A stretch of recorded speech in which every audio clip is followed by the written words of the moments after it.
À la recherche du Québec par Alexis Tétrault avec Étienne Alexandre Beauregard.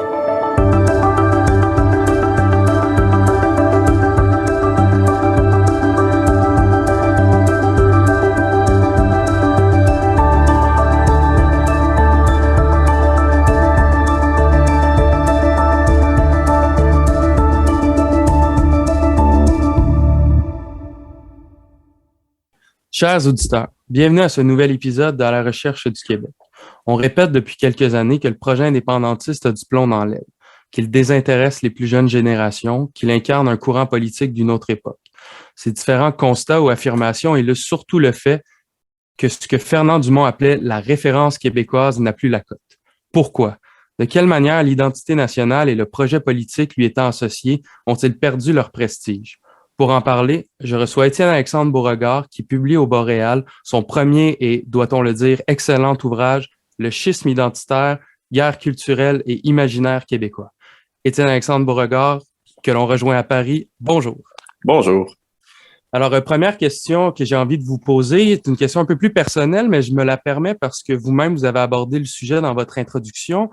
Qu'est-ce qui vous a amené à écrire ce livre, c'est-à-dire un livre sur l'imaginaire québécois et sur ce que vous avez appelé la guerre culturelle?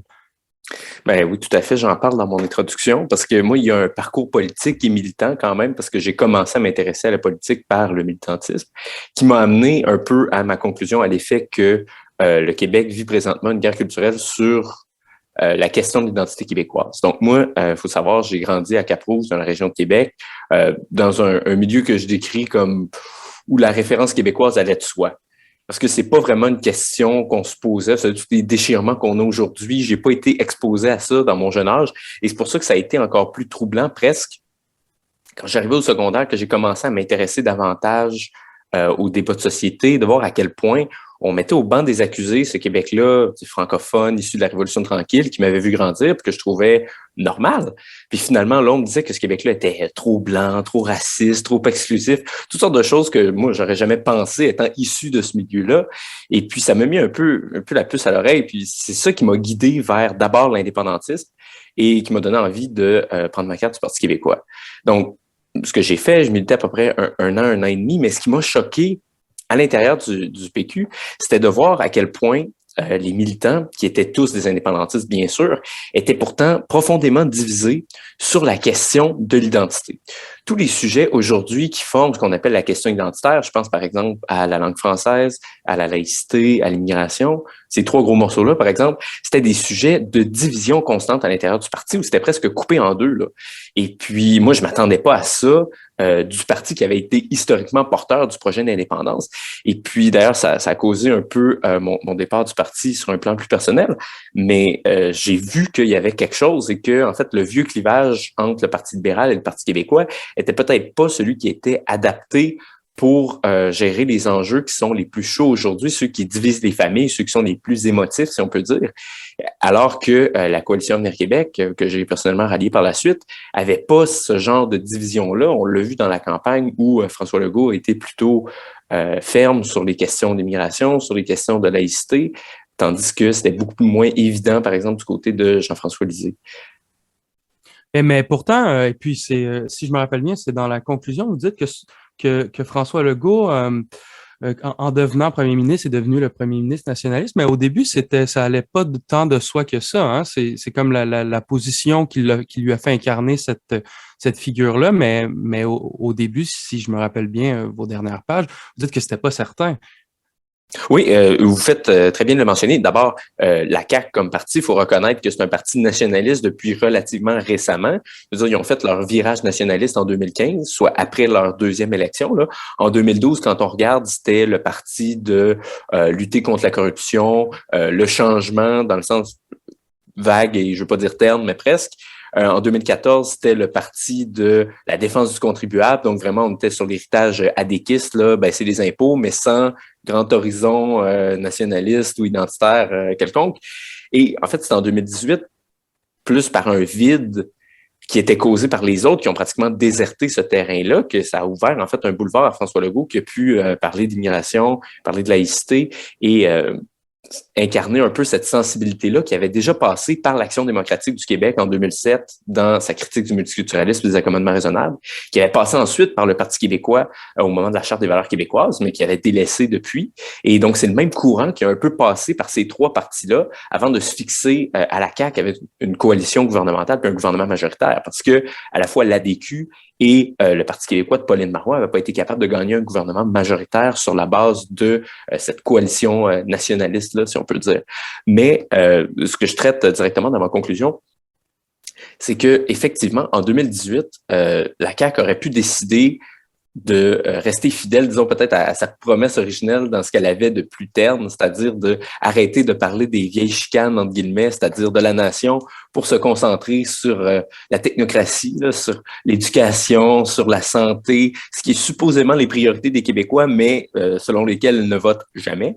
Alors que ça a été l'inverse finalement. Plutôt que d'être la fin de tout questionnement national, ça a été le retour de la nation, mais d'une manière différente que ce qu'on avait vu par le passé, parce qu'on voit maintenant que c'est plus tant par la question de la Constitution et de l'indépendance au sens étroit que ça passe, mais bien davantage par la question de la langue, de la laïcité, de l'immigration, qui sont en fait, à mon avis, c'est la thèse que je développe dans le livre, qui sont les raisons profondes derrière la question de l'indépendance, c'est-à-dire la survie du peuple québécois, tout simplement.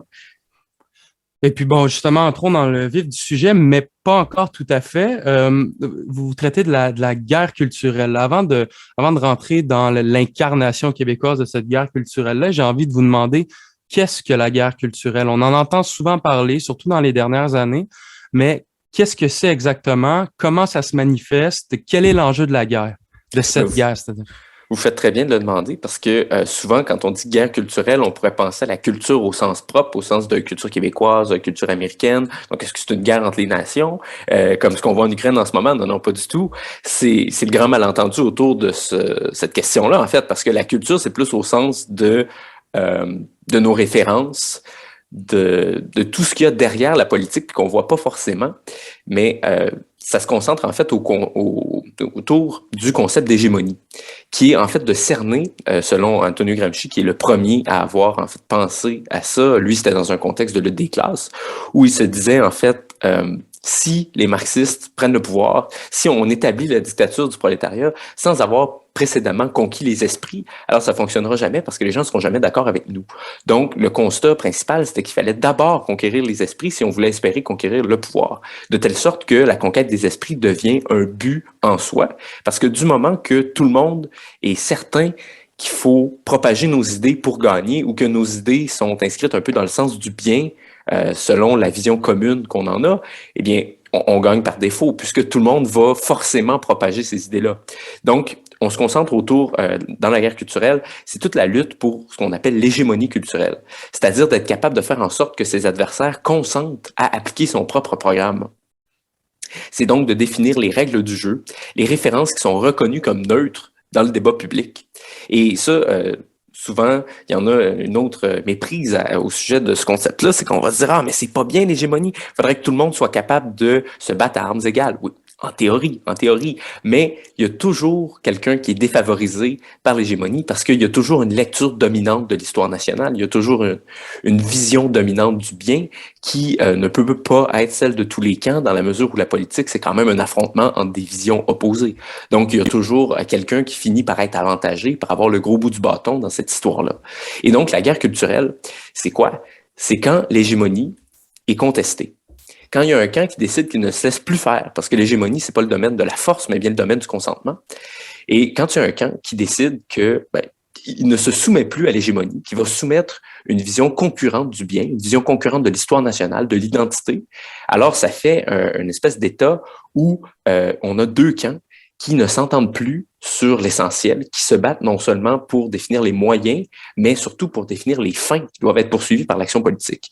Ça fait certainement des joutes électorales qui sont plus intenses, mais c'est là aussi qu'on touche en fait le fond de l'affaire, qu'on touche vraiment la définition des buts que la politique doit trouver, la définition de l'identité nationale, la définition de l'histoire. Et je pense qu'il y a beaucoup de nations occidentales en ce moment autour de la question de la nation, de la légitimité de l'État-nation, qui se trouvent un peu à avoir ces réflexions-là qui sont très intenses. Ça explique en fait la polarisation qu'on voit dans beaucoup de pays et de nations occidentales. Et puis cette guerre-là, où est-ce qu'elle se joue? Dans quelles institutions? Je veux dire, c'est pas dans la rue, dans des joutes oratoires. Ça doit jouer dans des institutions. Et lesquelles et de quelle manière? Ben, c'est difficile à circonscrire parce qu'honnêtement, on peut dire que ça se joue à peu près partout. Moi, dans mon livre, je me suis limité à l'action politique parce que je trouve que le discours des dirigeants, le discours des politiciens, c'est probablement la meilleure manière de voir qui est dominant. Parce que vous savez, par exemple, quand les nationalistes sont capables de faire en sorte que les multiculturalistes parlent leur langage, ce qui n'est pas arrivé depuis un petit bout, on voit quand même qu'ils ont le gros bout du bâton à ce moment-là, puis qu'ils sont capables d'imposer à ceux qui, normalement, devraient les combattre, de défendre leurs idées essentiellement. Mais si on regarde au Québec en ce moment, c'est clair que dans des institutions comme les médias ou l'université, la bataille pour avoir les places, pour être celui qui va former des jeunes consciences, pour être celui qui va avoir le temps d'antenne, c'est là que c'est très, très, très important parce qu'on peut contribuer à définir ce que tout le monde va concevoir comme la vision neutre, entre gros guillemets, de l'histoire, de l'identité et tout. Mais moi, je vois quand même certaines manifestations de guerre culturelle que je ne mentionne pas dans mon livre, dans des débats comme ceux qu'on peut avoir dans la sphère artistique. Par exemple, je me souviens d'un moment, c'était au gala des Félix, si je ne m'abuse.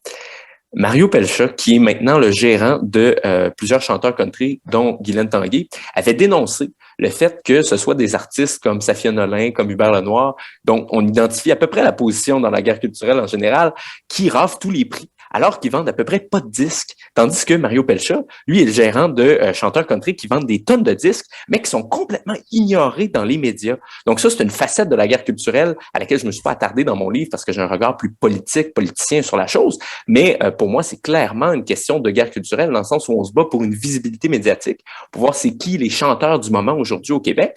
Et on s'entend que on comprend clairement à quel camp politique aujourd'hui on peut associer Mario Pelcha et Guylaine Tanguay versus Hubert Lenoir et Safia Nolin. Il n'y a pas photo. Puis bon, justement, vous parlez de cette hégémonie multiculturaliste contre nationaliste. En vous écoutant comme ça avec l'exemple de Safia Nolin, on comprend que l'hégémonie culturelle serait plus du bord du multiculturalisme et de la valorisation du discours de la diversité. Et pourtant, votre premier chapitre traite du moment où l'hégémonie était nationaliste. Pouvez-vous nous dire quelle était cette époque où la référence et l'hégémonie canadienne, française ou québécoise, à vous de faire la distinction, était hégémonique? À partir de quand et pour quelles raisons? Ah, le bon vieux temps. Mais donc, je débute justement en parlant de ce qui est pour moi la grande victoire du nationalisme, qu'on n'entend presque plus parler aujourd'hui, la victoire sur les esprits, c'est-à-dire celle de Lionel Groulx sur Henri Bourassa. Parce qu'il faut savoir que c'est deux figures intellectuelles majeures dans notre histoire politique qui ont cherché à définir un peu le nationalisme canadien-français ou québécois. Et puis, Henri Bourassa, lui, sa vision, il faut dire qu'il était quand même le produit de son contexte. Henri Bourassa, c'était quand même quelqu'un qui s'est battu contre l'impérialisme canadien, britannique au moment de la guerre des Boers, en disant, non, il faut un patriotisme à l'échelle canadienne plutôt qu'à l'échelle impériale. Donc, le Canada ne devrait pas s'engager dans des guerres impérialistes en Afrique du Sud, par exemple. Et donc, ça l'a mené à défendre une vision de la nation qui est à peu près celle de Pierre-Éliott Trudeau, soyons francs, là, c'est-à-dire un patriotisme d'un océan à l'autre où Ottawa, c'est la grande ville à la fois des Canadiens français et des Canadiens anglais qui s'unissent derrière une certaine vision du Canada comme nation biculturelle, devenue multiculturelle par après. Tandis que Lionel Groulx, lui, est arrivé un petit peu plus tard. Il disait, non, il faut pas se tourner vers Ottawa où on va toujours être minoritaire de toute façon. L'avenir des Canadiens français, ça doit être de devenir des Québécois et de se concentrer sur l'État du Québec, qu'on va pouvoir constituer en État-nation, en fait, qui va pouvoir s'impliquer dans l'économie, qui va pouvoir s'impliquer afin de faire en sorte qu'on ne soit plus des serfs chez nous, comme il disait, mais bien des maîtres. Et à ce niveau-là, Groulx, c'est totalement le précurseur du discours de la Révolution tranquille, où on dit maître chez nous et où on se revendique clairement de l'État québécois comme un instrument d'émancipation pour les francophones devenus les Québécois. Donc, c'est un peu ça qui structure l'hégémonie qui commence vraiment à partir des années 60.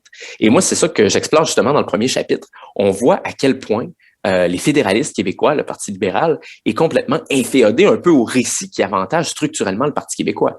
Parce qu'à ce moment-là, on interprète l'histoire du Québec tout entière à travers la vision historique de Lionel Groulx et de l'histoire de Montréal, de l'école historique de Montréal, je m'excuse, qui fait de la conquête l'événement marquant de notre histoire.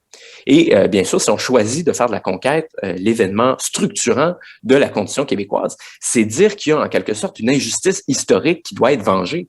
Et ça a légitimé l'émancipation justement des Québécois à travers l'État-nation québécois, pour dire qu'il y avait en quelque sorte un travail de reconquête, c'est-à-dire l'inversion de la conquête, pour être pleinement maître chez nous.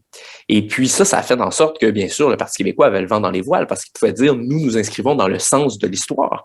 La fin de cette histoire-là étant, bien sûr, de l'indépendance du Québec et un peu l'inversion de la conquête de 1760. Tandis que le Parti libéral, ils n'ont pas voulu vraiment affronter directement ce récit historique-là. Ça, c'est plus Pierre-Éliott Trudeau qui l'a fait depuis Ottawa. Mais à Québec, des gens comme Robert Bourassa, comme Claude Ryan, eux ont accepté les prémices de base du nationalisme en se contentant de dire oui, l'État-nation québécois, mais on peut le réussir à l'intérieur du Canada avec moins de pertes économiques. En fait, c'est ça le fédéralisme rentable de Robert Bourassa, c'est de dire oui, on va pouvoir s'émanciper comme nation au sens culturel du terme à l'intérieur du Canada, mais on va quand même garder les bénéfices économiques que nous apporte cette association. Par contre, ça l'a quand même mené à faire beaucoup de concessions sur le plan identitaire. Moi, je pense en fait surtout au moment où il a invoqué la clause dérogatoire pour protéger la loi 101 des tribunaux canadiens. Parce que ça, l'électorat du Parti libéral n'aurait pas été favorable à ça. D'ailleurs, les anglophones lui ont pas pardonné sur le coup parce qu'ils ont fondé le Parti Égalité pour se venger de lui.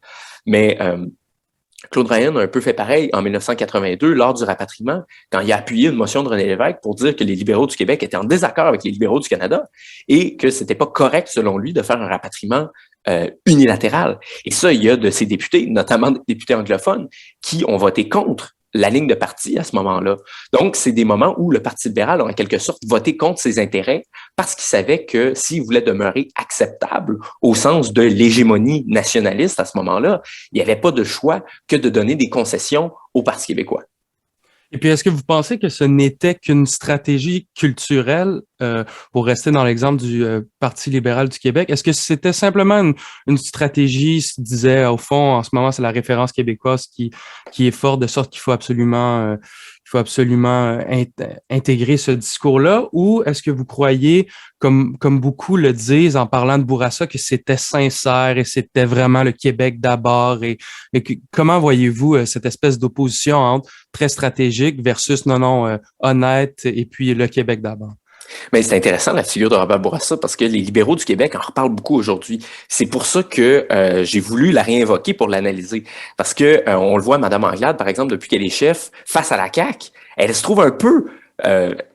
la CAQ n'a pas encore gagné l'hégémonie du côté nationaliste, puis on y reviendra, j'en suis convaincu. Mais Mme Anglade sent que le Parti libéral est en difficulté en ce moment, particulièrement du côté des francophones. Donc, elle sent qu'elle est un peu dans la même position dans laquelle Robert Bourassa a été pendant tout le long de sa carrière politique, c'est-à-dire sur la défensive. Et moi, je pense que le révélateur, en fait, de l'action de Robert Bourassa, ça a été l'accord du lac Meech. Parce que lui, sa grande promesse, c'était de dire justement, en réformant le Canada, notamment en ayant un amendement constitutionnel qui va faire en sorte que le Québec va être reconnu comme société distincte, eh bien, on va être en mesure de faire en sorte que le Québec puisse s'épanouir culturellement, que la nation québécoise ne soit plus remise en question et perpétuellement vulnérable, en fait, au sein du Canada. Mais à partir du moment où ça a capoté, pratiquement, en juin 90, bien sûr, il y a eu les grands discours, vous savez, quoi qu'on dise, quoi qu'on fasse, le Québec demeure une nation, maître de son avenir, blablabla. Mais au final, le vrai test, c'était de dire, qu'est-ce que tu fais après? Et puis là, encore une fois, Bourassa, il a fait son pharo. Il a dit non, on ne négociera plus jamais à 10, ce sera seulement à 2. Le Québec et le Canada, nation à nation.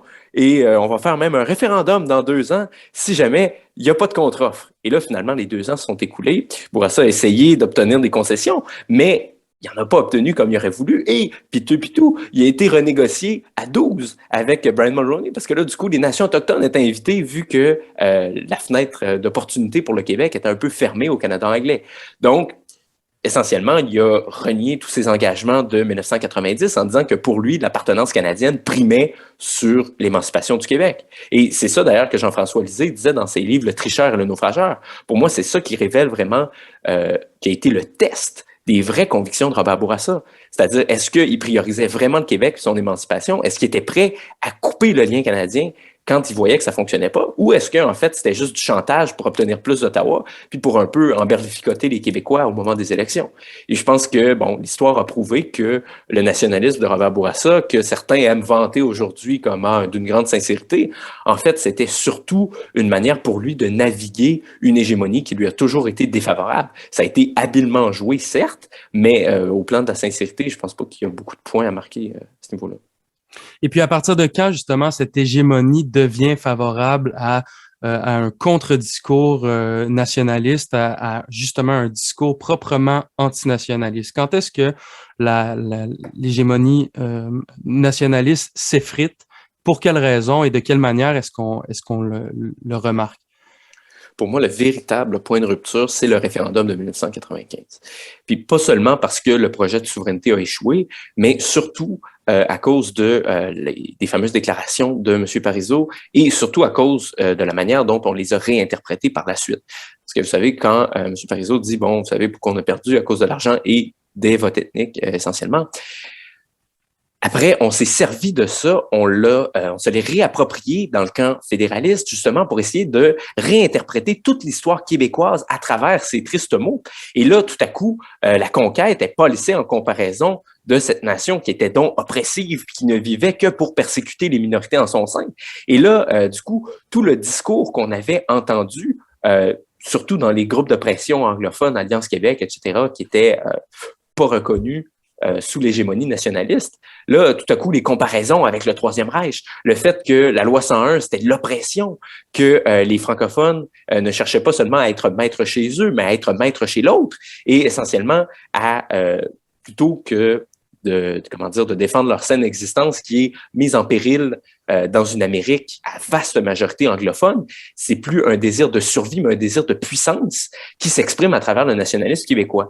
Donc, on commence à le voir d'un œil malsain où c'est plus seulement une question de subsistance, mais une question d'oppression proprement. Et là, ça donne en fait une prise à tout le discours qui s'exprime aujourd'hui quand le nationalisme essaie de mettre de l'avant une revendication comme la laïcité. Parce qu'au fond, quand on regarde, la loi 101 et la loi 21 ont beaucoup de similarités au sens où c'est deux lois qui se fondent sur des principes républicains pour essayer de dicter des normes qui vont en fait régir le vivre ensemble, à la fois au niveau de la langue et de l'expression de la religion dans l'espace public. Pourtant, au moment où la loi 101 en 1977 a été adoptée, c'était salué dans les médias et par les forces culturelles hégémoniques comme une grande forme de libération, une manière de faire en sorte que les nouveaux arrivants vont s'intégrer à la référence québécoise, un partage de la langue. Mais la loi 21 et plus encore la Charte des valeurs avant elle, c'est vu comme quoi? Ah, c'est du repli ethnique, c'est l'imposition de standards blancs, pourquoi pas, même si la couleur de peau n'a rien à voir avec ça. C'est l'imposition suprémaciste. Écoutez, on a entendu tous ces qualificatifs-là, de telle sorte que, au final, d'imposer des normes intégratrices qui visent à établir un peu des balises communes pour tout le monde dans l'espace public, c'est vu d'une manière beaucoup moins favorable 50 ans plus tard que ce l'était en 1977. Vous avez parlé, c'est très intéressant, du glissement. Ben, en fait, dans votre livre, vous parlez du glissement d'opprimé à oppresseur et à l'instant, vous avez parlé du glissement maître chez nous à maître chez l'autre. D'où vous vient cette opposition entre maître chez nous, maître chez l'autre?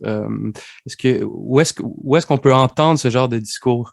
Ben, ça vient d'un texte de la charmante Émilie Nicolas, chroniqueuse sans le devoir, qui a d'ailleurs gagné le prix du gouverneur général du Canada pour ce texte, où elle dit essentiellement que maître chez nous, c'est bien beau, mais qui est ce nous? Et surtout, il est maître chez l'autre, dans le sens où on fait tout à fait maintenant ressortir le rôle des peuples autochtones, qui certes ont été victimes de beaucoup d'injustices historiques, mais pour les opposer carrément aux francophones du Québec, parfois en les rendant un peu complices des anglophones pour taper en commun sur les francophones du Québec. Alors que, s'il y a deux peuples qui ont été victimes de colonisation au Canada, c'est pas les Anglais et les Autochtones, c'est beaucoup plus les Autochtones et les francophones.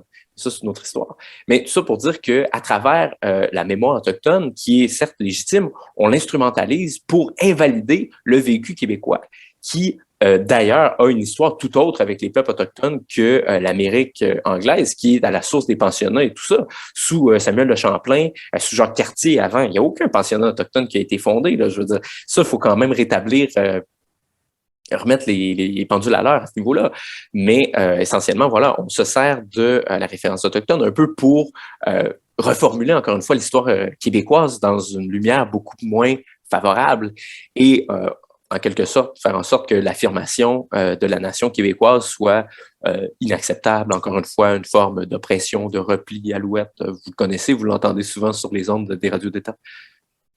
Vous parlez à l'instant de l'histoire longue du Québec. C'est que j'imagine il y a aussi une guerre culturelle qui se joue dans comment dire le contrôle entre guillemets du narratif historique.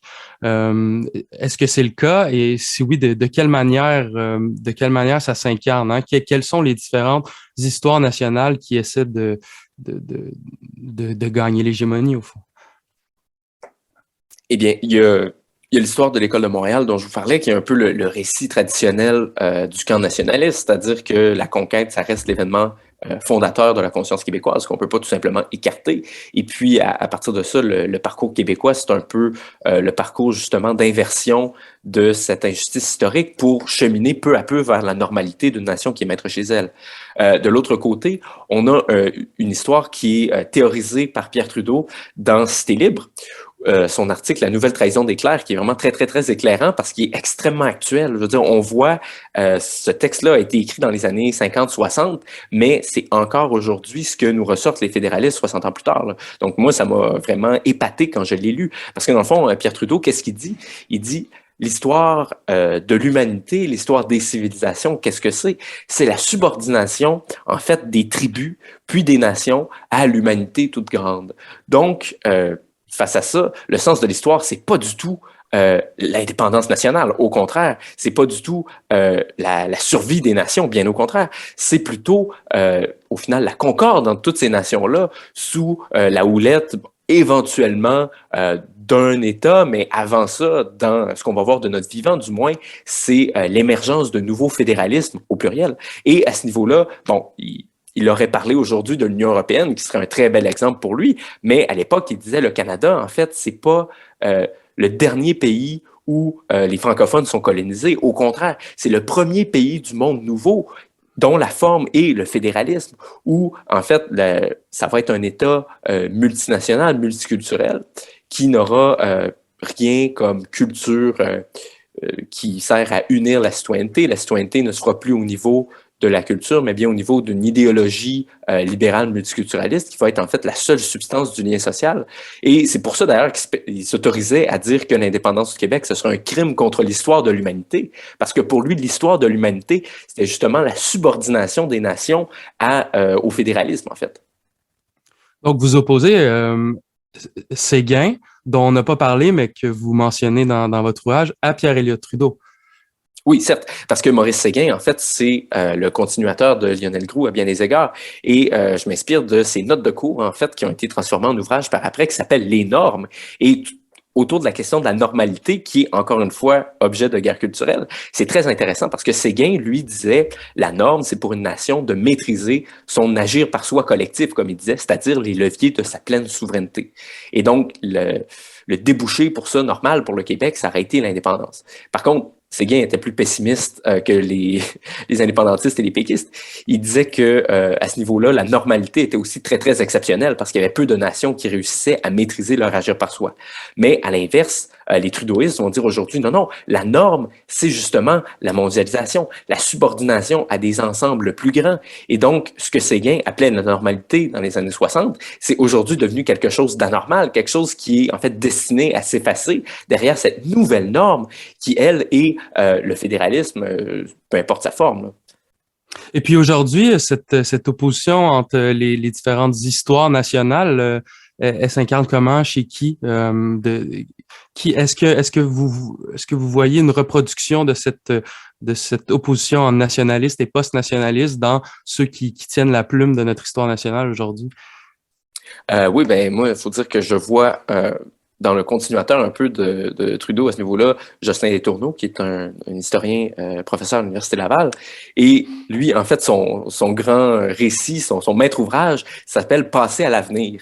Et essentiellement, sa grande thèse, c'est de dire, les Québécois, là, vous êtes encore accrochés à la question nationale, vous n'en êtes pas revenus, il faut passer à l'avenir. Et puis, on va devenir une nation normale, mais ce sera pas quand on va enfin être devenu souverain ou quand on va être devenu maître chez nous. Ça va plutôt être quand on va enfin arrêter de parler de nation, qu'on va pouvoir parler de débats gauche-droite sur la santé, sur l'éducation, comme toutes les nations du monde. Et là, c'est là aussi, quand on parlait du projet caquiste, qui a évolué à l'époque, parce que ça aurait très bien pu être l'aboutissement de ce récit-là de passer à l'avenir, tandis que ça a été plutôt de ramener la question de la nation sur le plancher. Donc oui, ça s'incarne encore dans l'historiographie aujourd'hui. De quelle manière cette hégémonie multiculturaliste-là est en train de se faire gruger par le contre-discours nationaliste? Ben pour moi, c'est le cœur de l'affaire. Hein? Et je place ce point de rupture véritable au moment de la crise des accommodements raisonnables en 2006-2007. Parce que bon, on connaît un peu les événements, là, c'est-à-dire qu'il y a beaucoup de questions d'accommodement qui ont fait la manchette. Là, on pense par exemple à un YMCA qui avait givré ses vitres pour pas que certains juifs orthodoxes voient des femmes en petite tenue en train de s'entraîner. À la Société de l'assurance automobile, par exemple, des religions qui avaient demandé à ce que une femme puisse passer son test avec une autre femme pour pas qu'elle soit en contact d'un homme. Donc, des choses qui ont choqué la conscience québécoise et qui ont en fait un peu révélé au grand jour les limites et même les excès du multiculturalisme, au sens où on en venait à accepter l'inacceptable au nom des accommodements soi-disant raisonnables. Et il faut savoir que ça a été un grand tabou au début, parce qu'à la fois, le Parti libéral et le Parti québécois étaient tout à fait soumis à cette hégémonie multiculturaliste qui ne voulait pas du tout dénoncer ça. À cette époque-là, le chef du Parti québécois, c'était André Boisclair, qui est un multiculturaliste et qui s'en réclame par ailleurs. Et lui, pour lui, ça ne devait pas être une question, la question des accommodements. Donc, vous savez, la nature a horreur du vide. Hein? Donc, là où il y a une demande, il y a toujours de l'offre. Et c'est là que Mario Dumont, qui était chef de l'Action démocratique, en a profité pour dire qu'on ne peut pas défendre l'identité québécoise avec un genou à terre. Tout ça, c'est inacceptable. Et qui a en fait réussi à ravir au Parti québécois son statut d'opposition officielle à l'issue des élections de 2007. Donc, ça a mis la puce à l'oreille à beaucoup de gens qui se sont rendus compte, en fait, que la question du nationalisme, ça s'incarnait aussi, d'une certaine manière, par la défense, bon, de la laïcité par après, de la question de l'immigration, parce que on voyait justement les limites du multiculturalisme canadien et que le nationalisme québécois se recomposait d'une certaine manière comme un républicanisme aussi qui impliquait des normes communes pour fédérer ce pluralisme qu'on avait un peu laissé non encadré à travers le multiculturalisme sans vouloir forcément le dénoncer ou le régir par des normes parce qu'on considérait que c'était exclusif, inacceptable et tout. Vous connaissez la ribambelle de termes qui vient avec ça. Et puis, cette hégémonie multiculturaliste-là intègre, là, vous avez mentionné André Boisclair, mais intègre aussi le projet indépendantiste d'une certaine manière. Hein? C'est toute l'opposition en nationalisme, entre guillemets, civique et nationalisme ethnique. Pouvez-vous nous en dire quelques mots? Comment c'est venu déstructurer d'une certaine manière ce projet historique qui était l'indépendance? Bien sûr, parce que c'est après 1995, justement, au moment du grand bouleversement, que les indépendantistes, plutôt que de se battre pour reconquérir l'espace culturel, ils ont décidé de restructurer intellectuellement leur projet pour le rendre acceptable aux yeux de la nouvelle hégémonie multiculturaliste. Et il faut dire qu'un dispositif qui a été très, très, très important pour assurer cette véritable soumission, ça a été le discours sur le nationalisme civique et ethnique. Et je me fonde là-dessus sur les écrits de Jean-Pierre Derianic, qui était professeur à l'Université Laval, et lui qui est un fédéraliste ardent et impénitent, et qui disait essentiellement, il existe deux sortes de nationalisme. Le nationalisme civique qui est, et là je cite parce que c'est important, la fraternité avec tous les hommes de la terre versus le nationalisme ethnique qui est de définir la nation selon la culture, l'ethnicité, la religion, bref, toutes sortes de termes qui n'ont pas forcément rapport, qu'on a regroupés dans un gros sac pour dire soit vous reconnaissez qu'il existe quelque chose comme la nation et vous êtes un ethnique, soit vous dites que c'est seulement une question d'administration, que les frontières sont complètement arbitraires au fond et vous êtes un civique. Mais au fond, quand on regarde, ben, la fraternité avec tous les hommes de la terre, c'est pas le nationalisme, c'est l'inverse du nationalisme. Parce que la nation, c'est justement l'intermédiaire entre le particulier et l'universel, c'est une certaine particularité nationale et culturelle, mais qui peut quand même se partager par le fait que c'est des références comme la langue, la culture qui s'apprennent, donc on peut passer d'une nation à l'autre, mais c'est pas dire pour autant que les nations sont interchangeables et qu'elles ne veulent rien dire, parce que sinon, on en vient à abolir la nation. Donc, on a un peu traité ça, et d'ailleurs, il y a des auteurs qui s'en sont servis exactement comme ça, comme Monsieur Jekyll et Dr. Jekyll et Monsieur Hyde, comme la nouvelle de Robert Louis Stevenson. Hein. Donc, on disait aux nationalistes, il faut que vous soyez le bon Dr. Jekyll civique et essentiellement que vous ne parliez plus de nation. Ou sinon, vous allez devenir le méchant Monsieur Hyde ethnique et là, vous allez devenir complètement infréquentable. C'est ça qui a mené au projet de Gérard Bouchard, qui a été vraiment l'intellectuel phare de cette période pour les nationalistes, pour les indépendantistes surtout. Et lui, en fait, il disait, parfait, on va garder la destination qui est l'indépendance, mais on va complètement changer le chemin pour se rendre là. Et moi, c'est ça que je trouve fascinant dans son projet que j'ai étudié, là, j'ai lu la plupart de ses livres, et lui veut complètement restructurer le récit québécois. Il dit, c'est plus la vengeance de la conquête et l'affirmation de la nation francophone, c'est plutôt la réalisation du nouveau monde, mais par le Québec. Et en fait, il fait du Québec les États-Unis du Nord, seulement un peu plus sociodémocrates que les États-Unis qui sont libéraux. Et oui. Vous faites référence à ce qu'il a appelé la francophonie nord-américaine. Voilà, exactement. Mais c'est pas tant la francophonie qui définit la nation, parce qu'il dit, pour moi, la langue, ça ne doit être qu'un outil. À partir du moment où on met une mémoire, où on met une histoire derrière ça, alors on tombe dans l'ethnicisme. Vous voyez encore la fameuse dichotomie civique-ethnique qui repointe son nez. Et lui, il disait, bon, autour de quoi est-ce qu'on peut définir la nation québécoise? Ça doit être la coupure des racines avec à la fois l'Angleterre, certes, que les nationalistes ont toujours voulu, mais aussi la France. Et là, il y a une grosse rupture avec les nationalistes, les néo-nationalistes de la trempe de Maurice Séguin et de Lionel Groulx, parce que pour eux, c'était justement de réaffirmer la filiation française en s'éloignant de la conquête anglaise. Mais Bouchard disait non, il faut couper les racines avec l'Europe complètement pour être une espèce d'États-Unis du Nord dont la différence, ce serait sa nouveauté et pourquoi pas son mode de décision plus corporatiste, au sens où on fait des grands sommets avec les syndicats, avec la société civile, où on a un plus gros filet social que nos voisins, mais tout ça, c'est artificiel. Et pour moi, d'ailleurs, la banqueroute de ça, ça a été vraiment la chute du Bloc québécois en 2011, parce qu'il faut savoir que le Bloc québécois, sous Gilles Duceppe, avait vraiment fait de cette vision-là de la nation ou de la non-nation son fer de lance. Donc, c'était devenu une espèce de NPD bleu poudre, au sens où, quand il se disait défenseur des valeurs québécoises, c'était seulement défenseur d'une certaine vision de la social-démocratie qui, faut-il le rappeler, n'est pas exclusivement québécois. Je veux dire, on peut être gauchiste sur le plan de l'État sans être québécois. Et à l'inverse, on peut être québécois sans être gauchiste.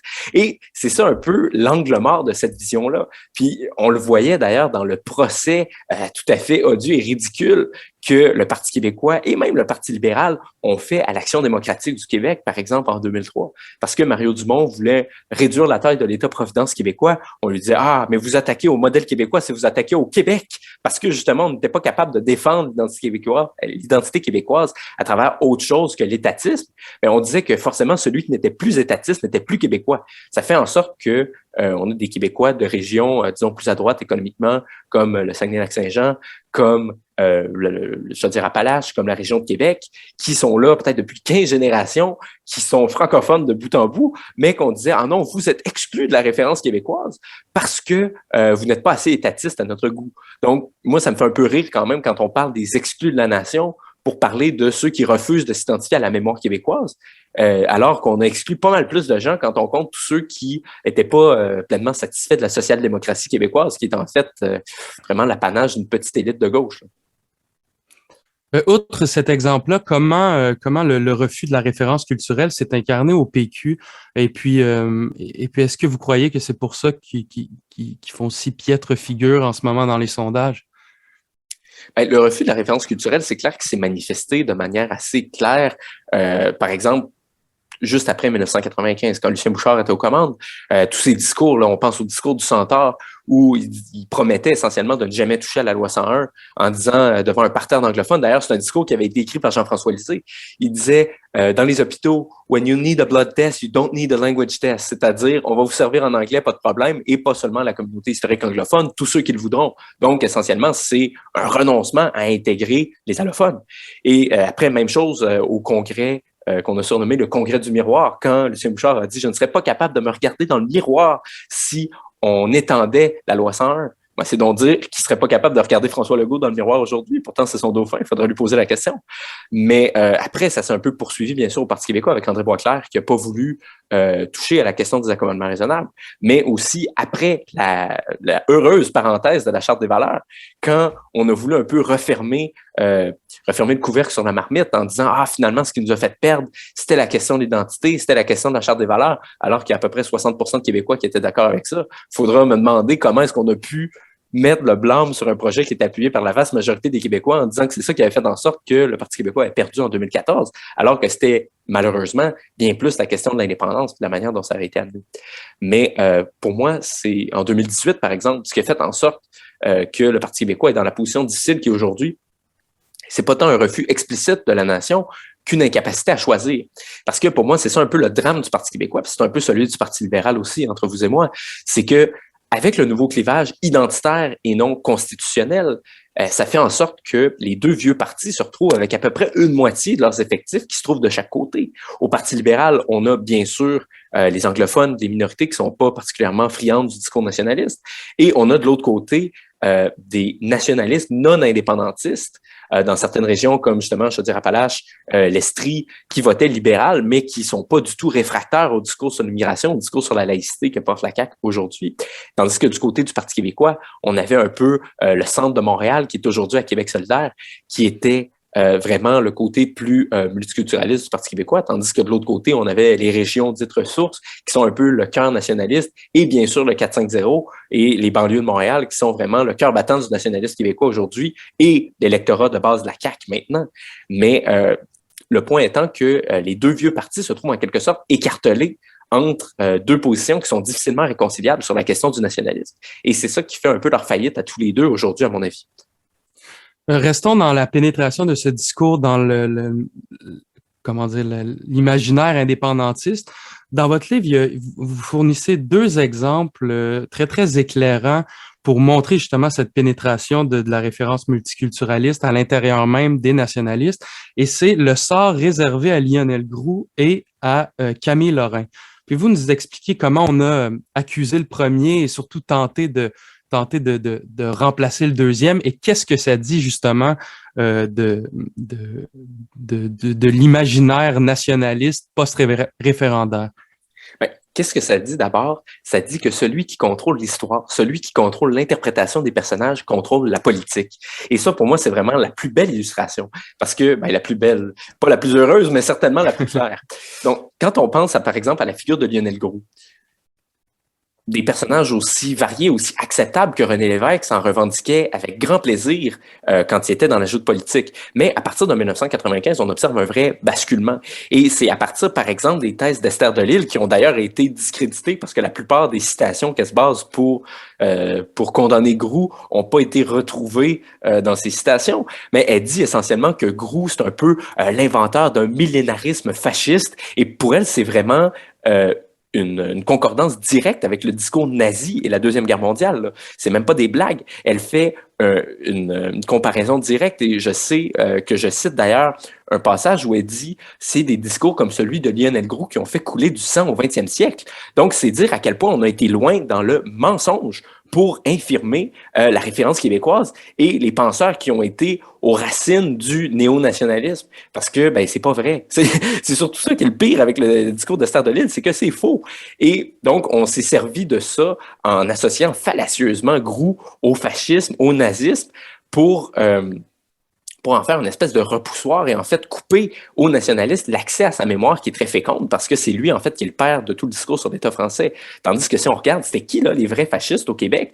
C'était des monarchistes pro-Angleterre. Il n'a pas plus opposé à Lionel Groulx que ça. Je veux dire, c'était pas un adorateur de la reine d'Angleterre, Lionel Groulx, là, loin de là. Et si on se fonde sur Gérald Godin, ça, c'est clair que c'est plus pour avoir une mainmise sur les péquistes. Parce que la grande figure du nationalisme de l'époque de René Lévesque, c'est Camille Lorrain. Oui, excusez-moi, vous parlez de Gérard Godin parce qu'on est en train de substituer Godin à Lorrain, c'est ça? Oui, tout à fait, j'y venais. La grande figure du nationalisme sous René Lévesque, c'est Camille Lorrain, qui est bien sûr le père de la loi 101, qui incarne une certaine vision de l'intégration, au sens où on ouvre les portes des écoles francophones aux allophones pour justement les forcer, parce qu'on leur dit, au Québec, c'est en français que ça se passe, et si vous voulez venir ici, si vous voulez vous intégrer, il va falloir que vous le fassiez en français. Mais cette figure-là, qui est en fait une figure tutélaire de la vision républicaine de l'intégration, qui est aujourd'hui celle des nationalistes, on l'a remplacé par Gérald Godin, le poète député, qu'on a d'ailleurs beaucoup javelisé pour en faire une espèce de multiculturaliste avant l'heure. D'ailleurs, Jean Dorion dit dans un livre, il était plus multiculturaliste que Pierre Trudeau, ce qui est une fausseté, parce que Gérald Godin, c'était un rigoriste de la loi 101 qui aurait voulu que ça aille encore plus loin, qui aurait voulu que ça demeure l'affichage d'une langue française dans l'espace public. Mais on a fait de lui, parce que c'est une figure un peu poète qui s'était mis ami avec les communautés culturelles de sa circonscription, on en a fait une espèce de précurseur du multiculturalisme péquiste pour faire en sorte que les péquistes puissent se réclamer du multiculturalisme sans avoir à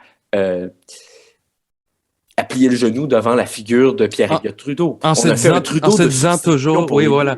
Voilà. En se disant toujours indépendantiste, on peut se réclamer du discours multiculturaliste via Godin.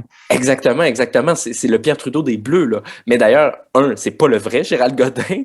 Et deux, ça n'a pas beaucoup de sens avec le sens du projet, le sens profond du projet indépendantiste. Et puis, dans tout ce paysage idéologique-là et politique-là, qu'en est-il de Québec solidaire sur lequel vous revenez longuement dans votre livre? De quelle manière il se positionne sur l'échiquier politique, culturel, nationaliste, multiculturaliste?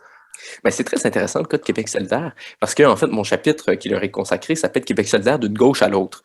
Parce que pour moi, on voit vraiment une différence entre le Québec solidaire de Françoise David et Amir Kadir, qui sont deux indépendantistes assumés, et face à celui de Manon Massé et Gabriel Nadeau-Dubois, qui sont indépendantistes aussi, mais pas à la manière traditionnellement nationaliste. Bon, il faut dire que Kadir et David, c'est pas des identitaires au sens fort, mais tout de même, c'est des gens qui reconnaissaient une certaine légitimité à la majorité francophone, qui n'étaient pas hostiles au discours sur la laïcité, qui reconnaissaient même, Françoise David a des mots très durs pour le voile, elle a dit « le niqab, c'est un habit prison, ça n'a pas de place dans mon Québec ».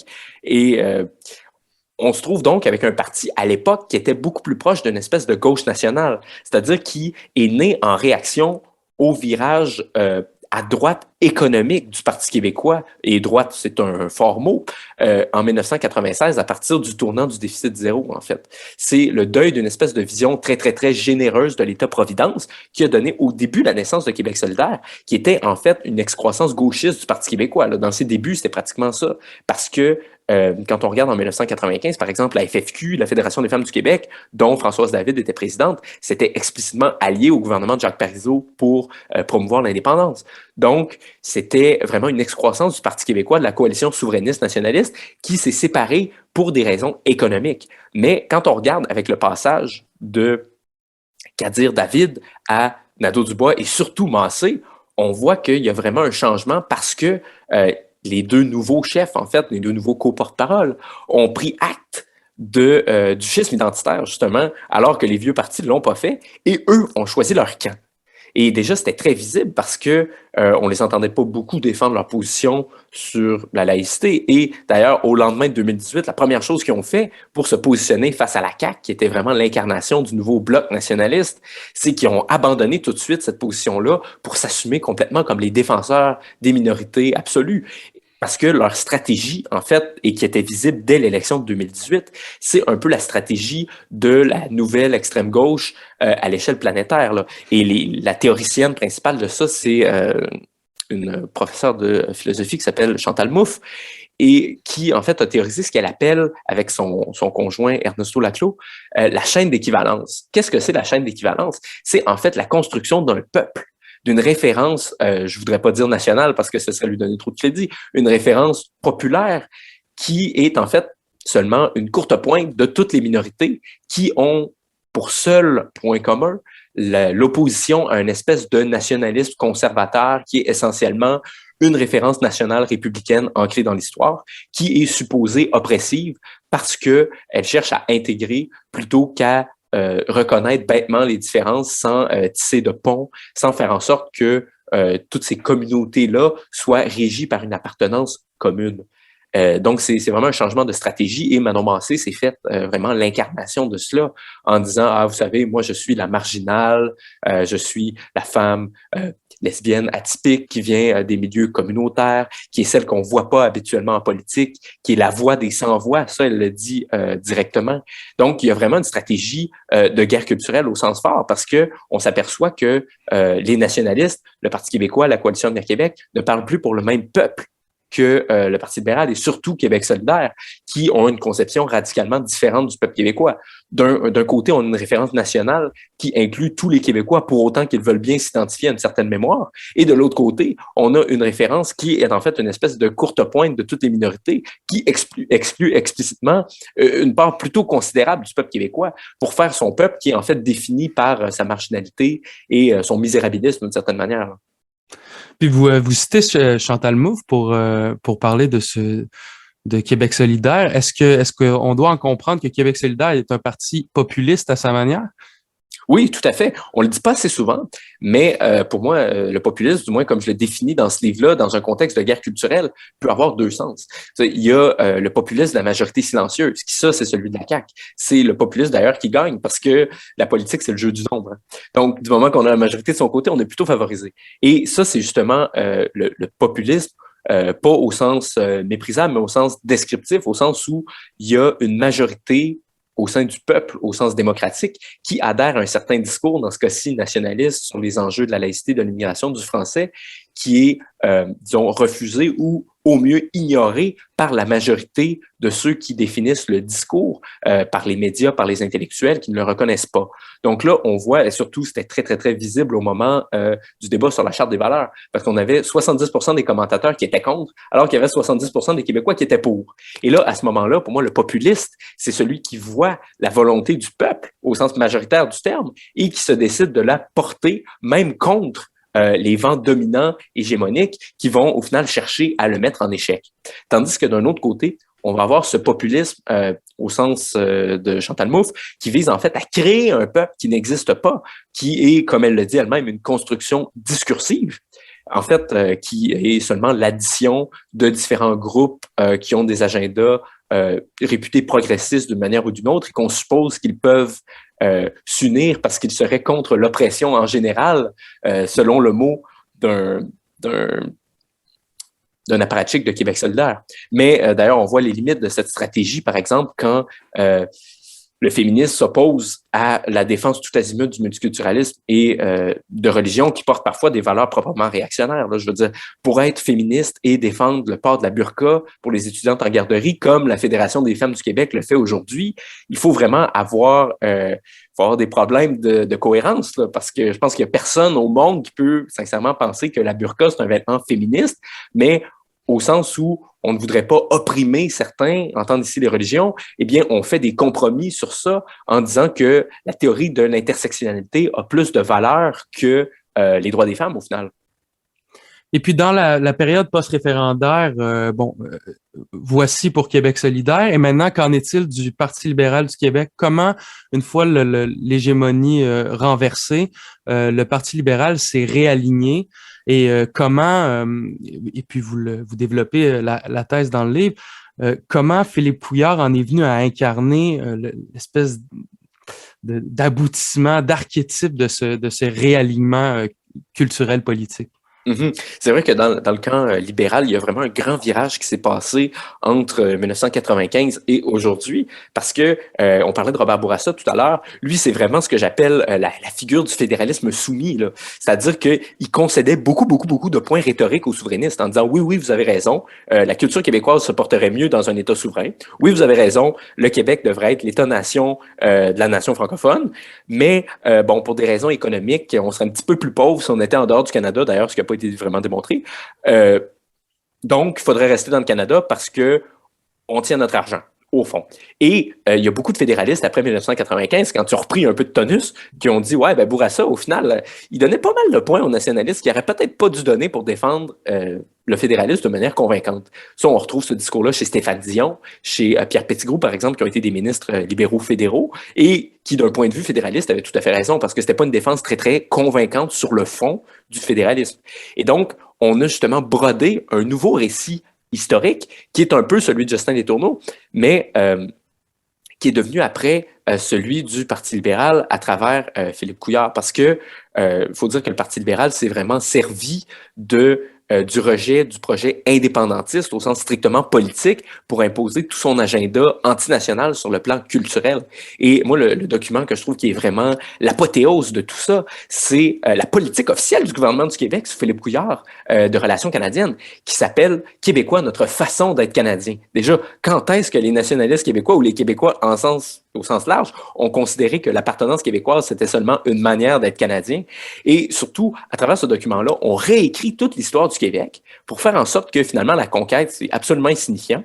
Le vrai moment fondateur de l'appartenance québécoise, c'est l'acte de Québec de 1774 où le conquérant britannique, en fait, donne des gages aux francophones pour s'assurer qu'ils ne se révoltent pas avec les Américains contre la couronne britannique. Et ça, il faut comprendre que c'est conjoncturel. C'est pas du tout l'intention de base du colonisateur. C'est pas ça l'intention qui est dans le rapport Durham, là, loin de là. Mais on en fait quand même le moment fondateur du Canada, comme si l'Union canadienne, après, c'était en fait la continuation de ces concessions-là pour fonder un pays biculturel, puis après multiculturel, qui viserait à fonder une citoyenneté qui est fondée sur à peu près rien, sinon la confiance qu'on peut fonder un pays nouveau sur le pluralisme. Bref, on cherche à faire remonter le trudeauisme à 1774 plutôt qu'en 1982. On cherche à laminer toute l'histoire canadienne à la lumière du trudeauisme et pour faire en sorte qu'aujourd'hui, le Québec se trouve complètement respecté dans le Canada. Il y a plus... c'est plus vraiment grave que l'accord du lac Meach n'ait pas fonctionné, parce que d'ailleurs, Couillard et son gouvernement s'emploient dans Québécois, notre façon d'être Canadien, à expliquer de toutes les manières que, au fait, ce qu'il y avait dans l'accord du lac Meach a été respecté, somme toute. Vous savez, le Québec a sa place distincte au sein du Canada. On peut pas nommer des juges, mais il y en a quand même quelques-uns qui sont francophones. On n'a pas le contrôle sur l'immigration, mais quand même un peu parce qu'il y a eu une entente bilatérale. Donc, on cherche à banaliser tous les échecs du nationalisme, tous les avancées du fédéralisme pour dire qu'au final, on s'en tire pas mal et que le sens de l'histoire québécoise, le sens de l'histoire profonde canadienne, c'est cette espèce de concorde dans une citoyenneté multiculturelle. Et ça, c'était pas du tout la perspective du Parti libéral avant Jean Charest, avant Daniel Johnson. À partir du moment où Daniel Johnson s'est dit suite au référendum, maintenant, nous sommes Canadiens d'abord, et que ça a dicté toute la politique du Parti libéral qui a cherché à rationaliser par toutes les manières une appartenance canadienne qui ne pouvait plus être mise en question parce que on n'est plus dans une vision québécoise du fédéralisme, mais bien dans une vision canadienne du Québec. Ça, c'est le vrai basculement. Donc, si je vous comprends bien, il y a d'un côté Québec solidaire et le Parti libéral, et de l'autre côté, ce que vous avez appelé le renouveau identitaire et l'opposition à l'homme nouveau de Bouchard. Hein, pouvez-vous développer sur ce renouveau identitaire et ce refus de l'homme nouveau? Oui, bien sûr. Mais l'homme nouveau, c'était pas seulement celui de Bouchard. Ça, c'est important. Parce qu'il y avait quand même des racines de ça qui venaient de la Révolution tranquille. Et autant la Révolution tranquille a eu des retombées formidables avec tout le discours du maître chez nous, autant, comme le disait Pierre Bourgault, c'était pas seulement une révolution contre le Canada anglais, c'était aussi une révolution contre le Canada français.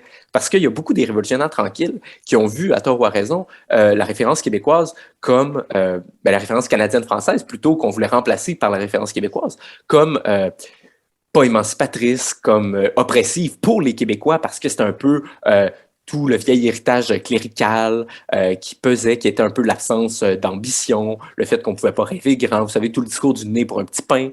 Et donc, on en est venu à se couper injustement, à mon avis, de nos racines pour faire recommencer l'histoire québécoise en 1960, comme si tout ce qui venait avant, la Nouvelle-France, la résistance même sous la colonisation française, les patriotes, tout ça, c'était plus important, c'était plus digne de fierté, c'était plutôt une espèce de passé sombre, une grande noirceur qui s'est étalée sur des siècles, qu'il fallait plutôt balayer pour faire en sorte que le Québécois, ce soit une espèce d'homme nouveau qui se définirait par opposition à lui-même et qui serait un peu l'inverse de son double maléfique canadien-français, qui serait une espèce d'homme émancipé, mais paradoxalement coupé de ses racines et coupé de sa mémoire longue. Mais là, à ce moment-là, qu'est-ce qu'on fait après 1995 quand on le met en procès à cause de ses racines, à cause de sa mémoire longue, que les nationalistes n'osaient plus défendre parce que depuis les années 60, ils s'étaient fondés sur une espèce de Québécois imaginaire qui n'existait pas souvent dans l'esprit des Québécois hors des grands centres. Et c'est d'ailleurs pour ça que je réinterprète un peu la figure d'Elvis Gratton. Parce que dans l'imaginaire de Falardeau, Elvis Gratton, c'est vraiment l'opposant ultime du nationalisme. C'est un peu le petit garagiste sans ambition qui est resté fièrement canadien-français parce qu'il est fier d'avoir découvert les Rocheuses. Il n'est pas juste fier de ces Rocheuses pour rien, il en est fier parce que c'est ses ancêtres qui ont été le découvrir. Et je suis retourné, par exemple, dans les discours de Pierre Trudeau au moment du référendum de 80. Et Pierre Trudeau jouait sur un certain nationalisme canadien-français au sens propre à ce moment-là. Parce qu'il y a des extraits que je paraphrase ici. Il dit, au moment où le Québec prend des forces, est-ce que c'est à ce moment-là qu'on va tourner le dos à ce pays-là qu'on a découvert, qu'on a bâti, nous, les Canadiens français, ces rocheuses-là qu'on a découvert? Ben non, il faut dire, messieurs les Anglais, on va prendre ce pays-là à bras-le-corps, on l'a découvert autant que vous. Et ben, qu'est-ce qu'on fait? Qu'est-ce qu'on fait alors que son fils dit l'inverse aujourd'hui? Quand il dit, non, non, des peuples fondateurs, il n'y en a plus. Et finalement, il dit à Elvis, ben, tes rocheuses sont pas à toi. T'as pas raison d'être fier de tes rocheuses, Elvis, parce que c'est pas toi qui les as découvertes, c'est pas tes ancêtres, parce que tes ancêtres sont pas plus spéciaux que les autres, ne sont pas plus liés à l'histoire du Canada que le dernier venu, en fait. Et là, c'est pour ça que moi, ma thèse, c'est que à partir du moment où le nationalisme québécois se réapproprie son bagage historique sur le temps long, c'est le seul qui bénéficie justement de l'argument de l'histoire, dans le sens où il est le seul qui assume pleinement le parcours historique québécois, mais avant cela, Canadien-Français devenu québécois, et qui peut parler en fait à toutes sortes de nouveaux mondes qui ne se sentaient pas rejoints dans la figure plutôt progressiste, bohème du Québécois émancipé, mais qui commençait à partir des années 60, tandis que si on fait un peu un sain amalgame, un sain alliage entre le Québécois issu des années 60 et le bagage canadien-français qui a précédé les années 60. Parce que Lionel Groulx, par exemple, c'est quelqu'un qui a pavé la voie au nationalisme québécois sans nier, sans renier l'héritage de la Nouvelle-France, l'héritage canadien-français, l'héritage des patriotes. Donc, quand on arrive un peu à ce juste milieu, à cette nouvelle synthèse, eh bien là, on peut parler à l'ensemble des nationalistes québécois, à l'ensemble de ceux qui se reconnaissent dans la référence, dans la mémoire, dans l'histoire québécoise. Et donc, on arrive à un nationalisme qui est, à mes yeux, beaucoup plus balancé, beaucoup plus fécond et qui est sans doute plus propice aujourd'hui à défendre l'identité québécoise à l'heure où elle est attaquée sur l'ensemble de son bilan et pas seulement sur ce qui s'est passé depuis 1960. Et face à ces deux blocs hégémoniques, là, vous théorisez leur incarnation politique justement avec le vocable des blocs. Qu'est-ce que la théorie, entre guillemets, des blocs en politique tels que vous l'avez décrit? Ben, ça, c'est le cœur de la théorie pour comprendre la politique québécoise au sens partisan et terre-à-terre aujourd'hui. Hein. Parce que on a un système qui favorise le bipartisme, c'est bien connu. À l'époque, c'était plutôt simple. On avait deux partis, comme disait Duplessis dans la série, un bon puis un mauvais, nous autres, on sera le bon. Mais bref, tout ça pour dire que c'était plutôt simple. Et surtout, au moment où il y avait une seule hégémonie à laquelle les deux partis communiaient, eh bien, on avait ce que j'appelle une politique du centre. C'est-à-dire que Robert Bourassa, ils ont été l'exemple chez les fédéralistes, mais les leaders souverainistes par après qui sont inspirés de Gérard Bouchard, c'était ça. C'est-à-dire qu'on s'est dit, l'électeur moyen, il est où? dans les années 60, on se disait c'est l'espèce de nationaliste mou qui est très ferme sur les questions linguistiques, identitaires, mais qui est plutôt hésitant sur la question constitutionnelle. C'est-à-dire qui n'a pas de position ferme sur l'indépendance, mais qui tient à la nation québécoise. Donc, Bourassa s'est dit à ce moment-là, je peux pas me permettre d'être complètement antinationaliste, sinon je perds ce centre-là auquel il faut que je parle. Donc, on va parler au centre pour être capable d'aller chercher l'électeur pivot qui est dans le milieu, qu'on désigne comme un peu celui qui désigne le gagnant. Après ça, on se disait, c'est le civique qui est celui à qui il faut parler. Parce qu'on se disait, les Québécois sont très, très, très repoussés par les propos de M. Parizeau, pensent encore que les souverainistes sont soupçonnés d'être racistes. Donc, il faut leur montrer qu'on est plus inclusif qu'inclusif, qu'on est plus blanc que blanc. Non, en fait, moins blanc que blanc dans ce sens-là. Mais donc, c'est la figure hégémonique à laquelle il faut parler. Donc, ça a fait en sorte que cette fois, c'est les nationalistes qui ont donné des gages. Mais chaque camp s'imaginait qu'il fallait parler à une espèce de figure qui était entre les deux et qui déterminerait l'issue de l'élection. Cela dit, à partir du moment où on entre dans une politique de guerre culturelle, au sens où il y a deux imaginaires qui s'assument et qui n'ont plus vraiment de points communs parce qu'ils s'opposent sur des points fondamentaux comme l'analyse de l'histoire et de l'identité québécoise, et surtout, à partir du moment où on a deux partis de chaque côté, on a 4 partis qui se divisent en 2 blocs, ben ça change tout à fait la stratégie politique. Parce que d'un côté, on a le bloc nationaliste, qui est le Parti québécois, la Coalition Avenir Québec, qui s'adresse essentiellement aux mêmes électeurs. Ça, il y a des études très, très, très intéressantes de Québec 125, par exemple, le blogueur bien connu, qui prouve que le vote péquiste et le vote caquiste, en 2018 du moins, étaient directement corrélés. C'est-à-dire qu'au moment où le Parti québécois perdait un siège, la CAQ en gagnait un, et inversement. Là. C'est parce qu'ils parlent aux mêmes gens, ils parlent aux mêmes électeurs, souvent dans le 4-5-0, dans les régions, dans le Québec national, qui ont une certaine vision de l'identité de l'histoire québécoise et qui font pas beaucoup de compromis sur ces questions-là.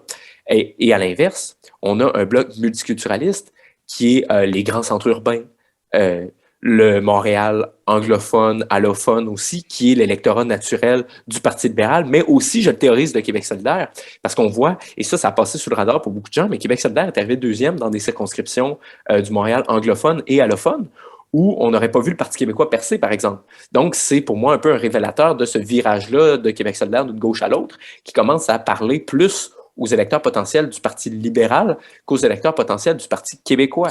Donc, on a en fait, plutôt que d'avoir une guerre entre les 2 blocs pour les mêmes électeurs, on a une guerre au sein de chaque bloc où l'enjeu, c'est de coaliser le maximum de son propre bloc tout en divisant le bloc d'en face pour faire en sorte d'avoir une assez grande coalition pour gagner en vertu de notre système politique.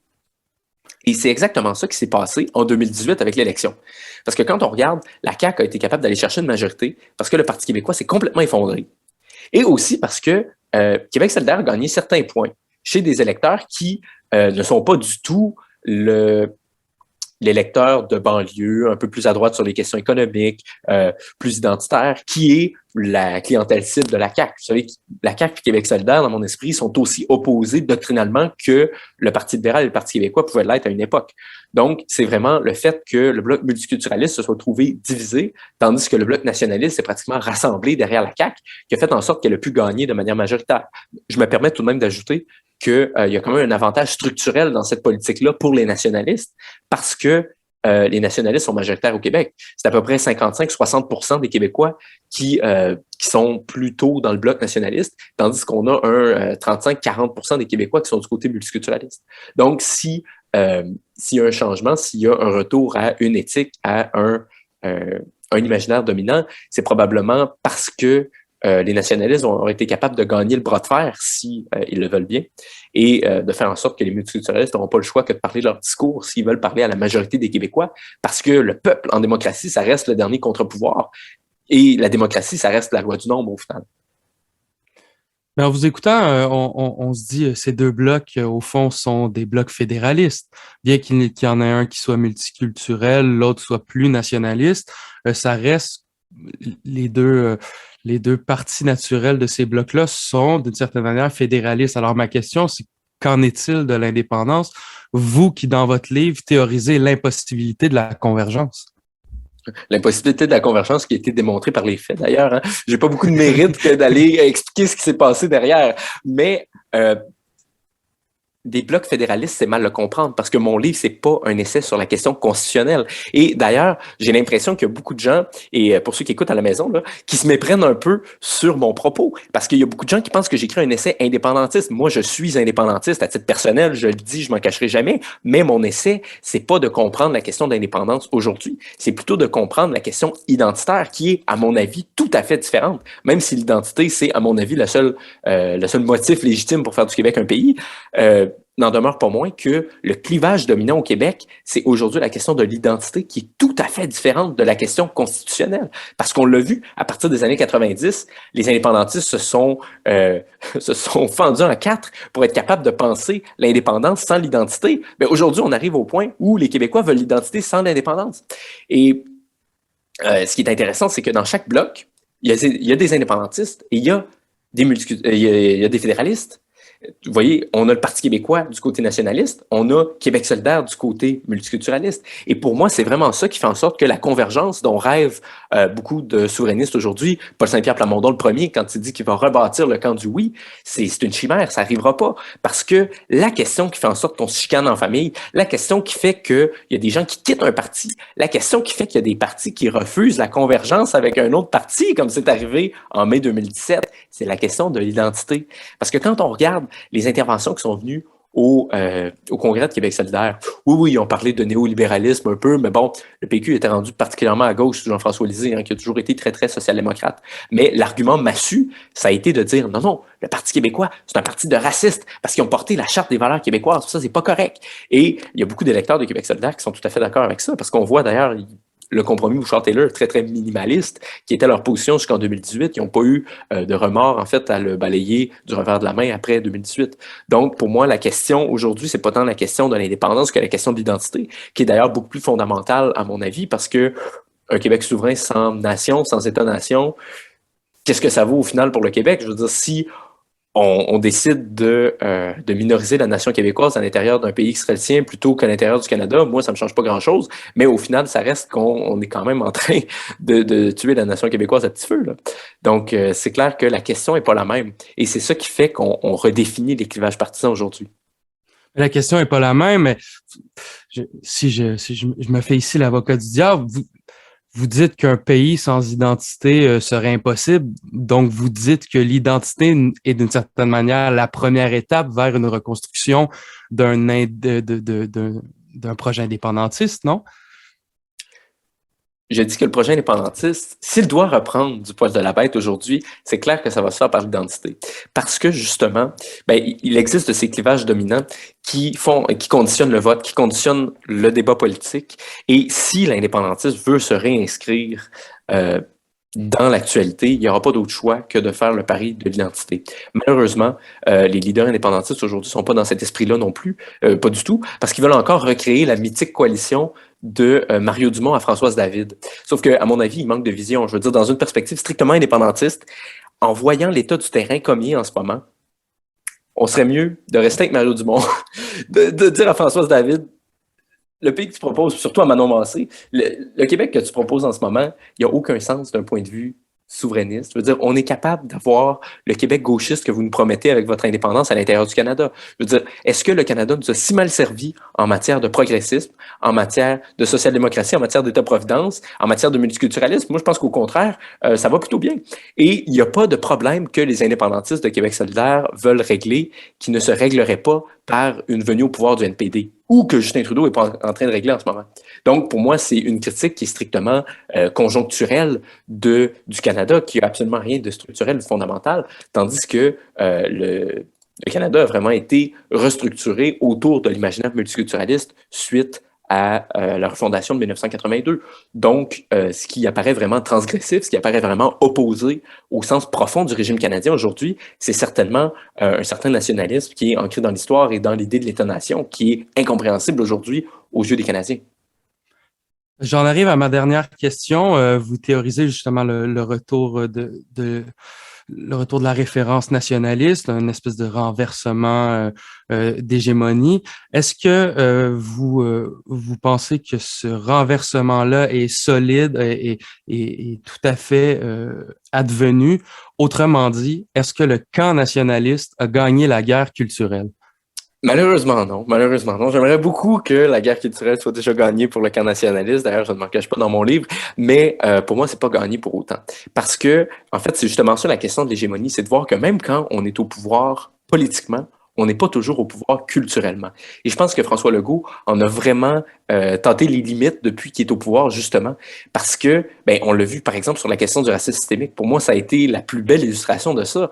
Ben, la plus belle, encore une fois, la plus claire, parce que on voit que la CAQ est au pouvoir avec une majorité écrasante de députés, a la majorité des Québécois de son côté quand elle dit qu'il n'y a pas de système organisé de racisme au Québec, mais en même temps, on la soumet à un procès médiatique incessant sur cette question-là, sous le mode du « est-ce que la CAQ s'entête à nier l'évidence? » Donc, on n'est plus dans un débat normatif où il y a deux options qui se valent. Là. On est vraiment dans un récit dominant qui dit non, non, le racisme systémique, c'est pas une théorie, c'est un fait avéré et la Coalition Avenir Québec s'entête à le nier. Donc, on la met sur la défensive. Là. Je veux dire, si la CAQ était à l'offensive sur cette question-là, ça se verrait. Et même chose au moment de la loi 21. C'est pas normal qu'un projet de loi qui est largement consensuel, parce que entre 66 et 70 des Québécois qui sont d'accord, ça s'appelle un consensus. Mais ça a été un débat qui a été vraiment hors de proportion au niveau médiatique, tandis que si vous allez dans la rue, vous demandez aux gens, pour vous, est-ce que la religion, ça doit être chez vous plutôt que à l'école ou dans l'État, ils vont dire, ben oui, hein, pour la plupart. Mais c'est là qu'on voit que l'hégémonie multiculturaliste en est encore en dedans, puis qu'elle est encore prête à donner des petits coups de pied quand on la menace. Là. Mais il y a par contre certains signes encourageants. Ça, il faut l'admettre, parce que du moment que François Legault est arrivé au pouvoir, il a montré qu'il y avait une coalition gagnable, majoritaire pour les nationalistes. Et ça a fait très, très, très peur aux multiculturalistes. D'ailleurs, ça explique pourquoi on n'aurait pas pu faire dire à Philippe Couillard qu'il était nationaliste, même si on lui avait mis un fusil sur la tempe, mais qu'aujourd'hui, Dominique Anglade se réclame fièrement d'une espèce de nationalisme dont on tarde encore à voir les couleurs ou les manifestations, mais elle sent que c'est d'une certaine manière incontournable. Et là, reste à voir de quel côté le Parti libéral va pencher. Parce que pour moi, la victoire nationaliste, de l'hégémonie, ça va être quand ses adversaires vont parler son langage. C'est-à-dire quand la situation qui était celle des nationalistes, très, très, très défavorable après 1990, va être à nouveau celle des multiculturalistes comme c'était dans les années 60. Mais on n'en est pas encore là. Et moi, je pense que, en fait, ce qui ferait en sorte que ça arrive, c'est si le Parti libéral perdait 2, 3 élections et qu'ils en arrivaient un peu à la conclusion que s'ils veulent revenir au pouvoir, et le Parti libéral, ne vous méprenez pas, c'est un parti de pouvoir, ils doivent parler à nouveau le langage de la nation, pas forcément par sincérité, ce serait trop leur demander, mais au moins de donner certains gages aux nationalistes, par exemple de ne pas remettre en question la loi 21, de ne pas chercher à augmenter de manière folle les seuils d'immigration comme ils veulent le faire en ce moment, quand ils proposent 85 000 comme le Conseil du patronat, et d'admettre que la réforme de la loi 101, de la loi 96 a quelque chose de légitime, ce qu'ils sont en train de désavouer parce que au début, il faut admettre que le Parti libéral s'était montré plutôt favorable à la réforme de la loi 101, mais maintenant, ils sont en train de revenir là-dessus, comme quand Mme Anglade a été manifestée, déchirer sa chemise devant le collège Dawson du moment que son projet d'agrandissement a été sabordé. Et c'est vraiment la tentation du Parti libéral aujourd'hui, parce que dans mon schéma de bloc, c'est toujours le parti de pouvoir qui est un peu celui qui détermine qui gagne la guerre culturelle. C'est-à-dire qu'à partir du moment où le parti de pouvoir d'un bloc respectif joue le jeu de ses adversaires, eh bien, ses adversaires ont gagné à toute fin pratique. Et en ce moment, le Parti libéral, c'est autour de lui que se joue la guerre culturelle, ironiquement, parce que c'est lui qui est tiraillé entre la tentation d'aller chercher ses anciens électeurs nationalistes à la CAQ ou de jouer pleinement la guerre culturelle en allant piquer des électeurs à Québec solidaire. Et j'ai l'impression que Mme Anglade n'a pas complètement fait son lit sur cette question-là, parce qu'au début de la législature présente, je m'excuse, elle disait qu'elle était nationaliste et tout, mais maintenant, on voit qu'elle tente vraiment de faire un virage à gauche, où elle dit, le Parti libéral, c'est le rassemblement des progressistes qui s'opposent à la CAQ. Et bien sûr, le Parti libéral a le potentiel d'être le rassemblement des progressistes qui s'opposent à la CAQ, mais bon, est-ce que c'est une coalition qui est potentiellement gagnante? Je ne le sais pas. Et surtout, est-ce que ça va faire terminer la guerre culturelle? Pas du tout, parce que si à l'inverse, les progressistes et les multiculturalistes sont capables de former une coalition gagnante et de tenir la dragée haute à la CAQ, de gagner le bras de fer qui est la guerre culturelle aujourd'hui, ben alors ils vont avoir gagné. Donc, est-ce qu'on peut vraiment leur reprocher de pas baisser le genou devant le nationalisme tout de suite. Non, parce que honnêtement, si j'étais à leur place, je ferais pareil. Mais en même temps, ça fait en sorte que les nationalistes sont pas sortis du bois, dans le sens où ils n'ont pas gagné la guerre culturelle, particulièrement avec l'état médiatique qui est le nôtre en ce moment. Mais du moment où le Parti libéral communierait à l'éthique caquiste de la loyauté, du nationalisme, ben, les médias n'auraient pas le choix de s'adapter. Parce que du moment où les deux grands partis disent la même chose, ben, les médias ne peuvent pas les fustiger en disant qu'ils sont dans le camp du mal, que tout ça est insensé. Parce que si même le parti qui soutenait tacitement hier, sur le plan idéologique, sur le plan des références, a cédé du terrain à son opposant, ben, les médias n'ont pas le choix de suivre ce qui se passe dans la sphère politique. Vous voyez, c'est pour ça que, à mon avis, le politique, c'est vraiment le lieu de reconquête de l'espace public par excellence. Étienne Alexandre Beauregard, qu'on rejoint à Paris, merci infiniment de m'avoir accordé cette entrevue.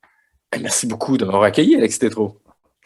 Merci à vous, chers auditeurs, d'avoir été à l'écoute. En terminant, je vous invite fortement à vous procurer le livre exceptionnel d'Étienne Alexandre Beauregard, un très, très bon livre et surtout un livre très important sur un sujet tout aussi important, la guerre culturelle et l'imaginaire québécois. Merci infiniment et à la prochaine pour un prochain épisode de À la recherche du Québec.